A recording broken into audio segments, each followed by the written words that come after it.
You should have your interactive notebook open to the foldable of notes that we did yesterday that we put in there called Craap, and today you'll actually figure out what Craap means.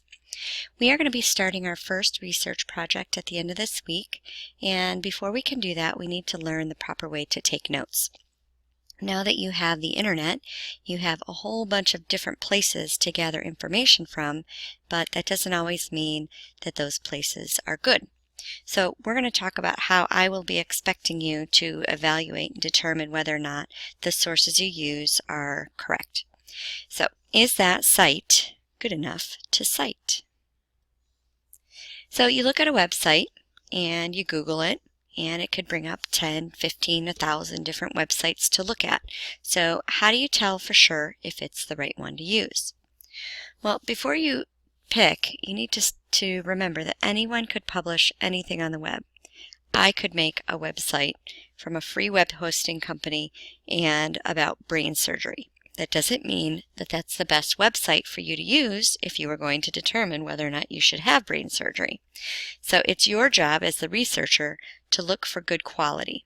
Be a critical reader.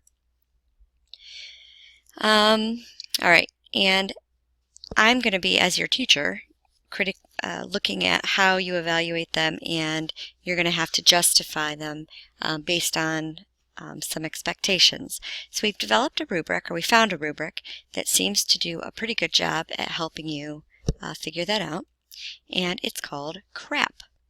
You're going to look at the currency of the website, the relevance of it, the authority of the author, the authority of the organization, and the purpose. So in your notes, you should be able to fold your notes under, and underneath the flap for currency, you're going to be taking the notes as I go through them. The advantage of having this on a screencast, you can pause the screencast and fill in the notes as needed. So the first one is currency. When you think of currency, that means current. Is it current? When was the information last written, or when was it last updated? So the first thing you're going to look at, and I have this as a checklist box here because you're going to actually check these off as you go. Is there a copyright date or a last update date? If you find it, when you find it, you're going to copy it down. If you can't find a copyright date or a last update date, that tells you that it's probably not the most current piece of information. Next, you're going to look at, is it current enough for your research? Now, we've been researching and reading about Greek mythology. Obviously, in the last 10, 15, 50 years, not much has changed by way of Greek mythology. So, currency of this information isn't critical to recognizing whether or not that source is good or bad.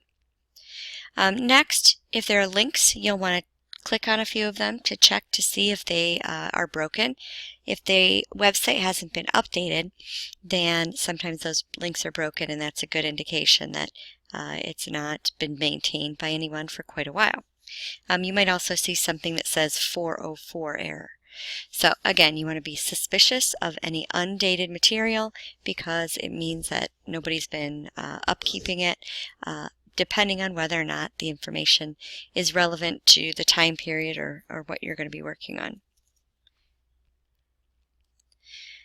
The R stands for reliability. Is it appropriate for your needs? We think of reliable. Can it be counted on, like a friend? Are they reliable? Are there links to sources for data or quotations? If there are links and maybe a work cited or a references page, or links at the bottom, then that tells you that the person went through and did their own research before they update or created this website, and that's going to give you some reliability information. Is the information accurate and error-free? You're going to look for errors in information and also grammar, punctuation, spelling mistakes. If it's been edited, if somebody has taken their time and made sure that the information is correct, then it's going to be written grammatically the way it should look. Does it answer the question you're researching? One of the things we've talked about is the big question, focusing in on something that's going to be the focus of your research. So obviously the information that you find has to answer those questions. And can the information be corroborated, which means confirmed, with another source? Anytime you do research for us, we're going to ask you to use 3 sources. So when you look at the information that you're researching, you should find some consistency within the information from other sources. And if information looks incorrect at one of those sources, then that tells you that it might not be the most reliable. Okay, authority of the author. When we think of somebody who's an authority, they're important. They have the background to prove or to show that they've researched that they are a good person to give that information. For example, my example was if you wanted to learn about brain surgery, a classroom teacher for English is probably not going to be the most relevant person for your information. So we're looking at who is responsible for the information. Is there an author? And sometimes when we're looking at bigger websites, you might not necessarily find an author. So we'll talk a little bit about in the next one who might be in place of the author. But if you do find an author, you want to make sure that that person has the background, has the education to be an authority on the topic. So you could Google him or her to learn more. You also want to look at who actually publishes the page. What are the author's credentials? Have they worked in this field? Have they done research in this area? Are they educated? Okay. Some phrases to look for if you're looking for information about your author, maybe at the bottom, or there might be a link at the top or on the side that says About Us. Who am I? The facts page might give you information. So all of these might be links that you would find at the bottom or on the side of the menu for any website. Authority of the organization then is who's actually publishing this information. Me as a person going on and putting information out there, I have to find somebody who's willing to host that. So you're looking at, does the organization who's publishing that website have a good reputation?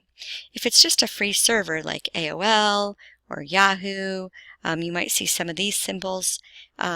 That's probably not the best indication that it's a good organization, because I could just go to AOL and publish my own website for free. So some things you could look for in the domain is an .edu or a .gov website. And we're going to look at some examples. Just because it says .gov doesn't necessarily mean it's a good website, but it's a good starting point. .edu means it's an educational website. If it's a .com, that's a commercial website. Again, doesn't necessarily mean it's bad. We look at 5 different areas in Craap. This is just one of them. A .net, a .uk, or a .k12. So again, these are good indications that these might not be bad, or it might be bad, but you have other things to look at, like the currency, the reliability, the authority of the author. So again, this is just one little piece. And then finally, the P in purpose. Why was it written? Was it written to inform somebody about something or give advice? Or does it look like it has some propaganda in it? Does it give an opinion of one side? Is it for entertainment purposes? Is it a commercial site like for a business? Is it someone's just personal website? Or is it news? Or it could be a blog. So you want to look first, is it fair and objective? We don't want bias, and that's what you'll find if you're looking at propaganda and opinion. It's only going to be giving you one side of the information. Is it affiliated or associated with an organization that has a political agenda? Again, sometimes that can be biased. Is there a conflict of interest? Does the website producer benefit from the information being presented? So sometimes they might be advertising something that they're going to want you to buy. If they're going to ask you to buy it, then of course they're probably going to be giving you a little bit of a one-sided indication of the information that's there. So be very careful in looking at that.